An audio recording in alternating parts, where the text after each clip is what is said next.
کافرو، تم خدا سے کیوں کر منکر ہو سکتے ہو؟ جس حال میں کہ تم بے جان تھے تو اس نے تم کو جان بخشی، پھر وہی تم کو مارتا ہے، پھر وہی تم کو زندہ کرے گا، پھر تم اسی کی طرف لوٹ کر جاؤ گے۔ وہی تو ہے جس نے سب چیزیں جو زمین میں ہیں تمہارے لیے پیدا کی، پھر آسمانوں کی طرف متوجہ ہوا تو ان کو ٹھیک ساتھ آسمان بنا دیا، اور وہ ہر چیز سے خبردار ہے۔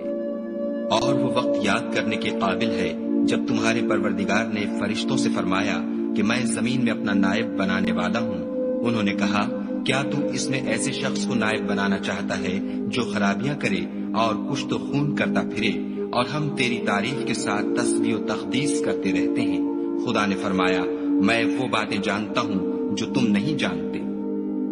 اور اس نے آدم کو سب چیزوں کے نام سکھائے، پھر ان کو فرشتوں کے سامنے کیا اور فرمایا کہ اگر سچے ہو تو مجھے ان کے نام بتاؤ۔ انہوں نے کہا،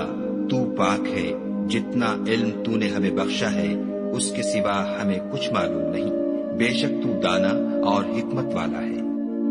تب خدا نے آدم کو حکم دیا کہ آدم، تم ان کو ان چیزوں کے نام بتاؤ۔ جب انہوں نے ان کو ان کے نام بتائے تو فرشتوں سے فرمایا، کیوں میں نے تم سے نہیں کہا تھا کہ میں آسمانوں اور زمین کی سب پوشیدہ باتیں جانتا ہوں، اور جو تم ظاہر کرتے ہو اور جو پوشیدہ کرتے ہو سب مجھ کو معلوم ہے۔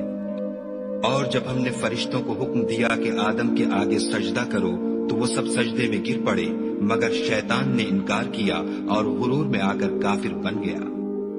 اور ہم نے کہا کہ اے آدم، تم اور تمہاری بیوی بہشت میں رہو، اور جہاں سے چاہو بے روک ٹوک کھاؤ پیو، لیکن اس درخت کے پاس نہ جانا، نہیں تو ظالموں میں داخل ہو جاؤ گے۔ پھر شیطان نے دونوں کو وہاں سے پھسلا دیا اور جس عیش و نشاط میں تھے اس سے ان کو نکلوا دیا۔ تب ہم نے حکم دیا کہ بہشت بری سے چلے جاؤ،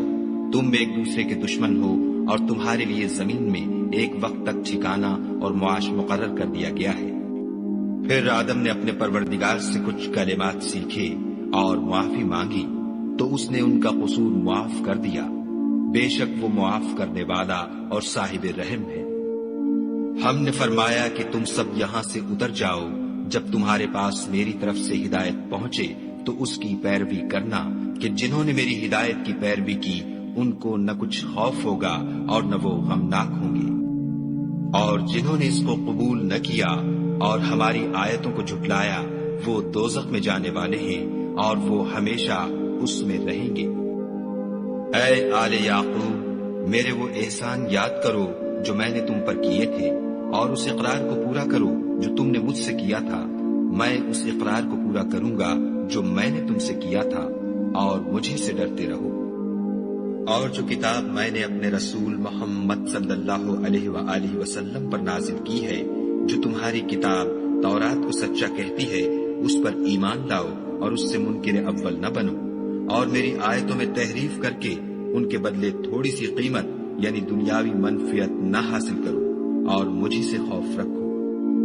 اور حق کو باطل کے ساتھ نہ ملاؤ اور سچی بات کو جان بوجھ کر نہ چھپاؤ، اور نماز پڑھا کرو اور زکوٰۃ دیا کرو، اور خدا کے آگے جھکنے والوں کے ساتھ جھکا کرو۔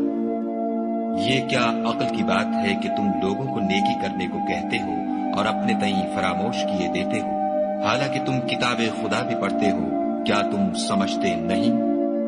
اور رنج و تکلیف میں صبر اور نماز سے مدد لیا کرو،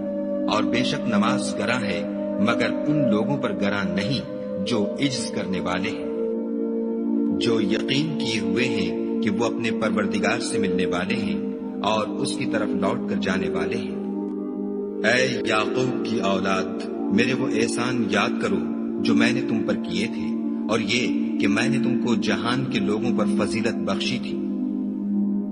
اور اس دن سے ڈرو جب کوئی کسی کے کچھ بھی کام نہ آئے، اور نہ کسی کی سفارش منظور کی جائے، اور نہ کسی سے کسی طرح کا بدلہ قبول کیا جائے، اور نہ لوگ کسی اور طرح مدد حاصل کر سکیں۔